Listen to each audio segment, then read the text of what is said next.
अस्सलामु अलैकुम वरहमतुल्लाहि वबरकातुहू। बिस्मिल्लाहिर्रहमानिर्रहीम।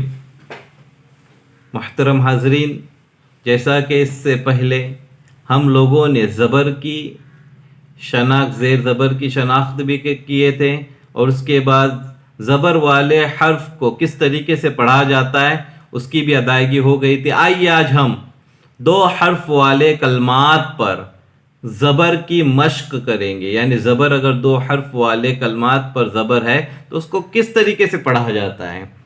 तो पढ़ते हैं इंशाअल्लाह। फ़ा ज़बर फ़, आइन ज़बर अ, फ़ अ। फ़ा ज़बर फ़, आइन ज़बर अ, फ़ अ।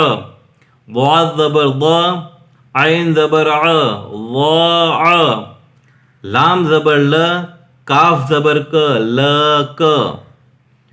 काफ ज़बर क, अलिफ ज़बर अ, क अ। बा ज़बर ब,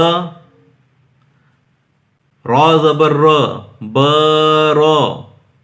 फा ज़बर फ, रॉ ज़बर र, फ र।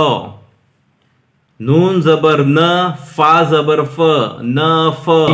हा ज़बर ह, जीम ज़बर ज, ह ज। अलिफ ज़बर अ, रॉ ज़बर र, अ र। वाव ज़बर व, लाम ज़बर ल, व ल। दाल ज़बर द, रॉ ज़बर र, द र। जीम ज़बर ज, दाल ज़बर द, ज द।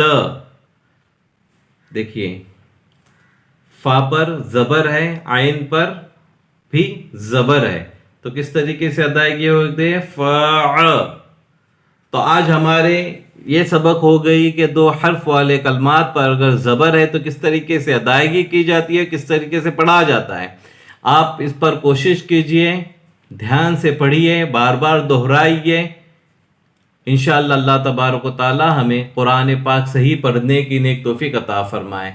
आप लोगों से गुजारिश है, हमारे इस चैनल को सब्सक्राइब कीजिए, शेयर कीजिए, लाइक कीजिए। अस्सलामु अलैकुम व रहमतुल्लाहि व बरकातुहू।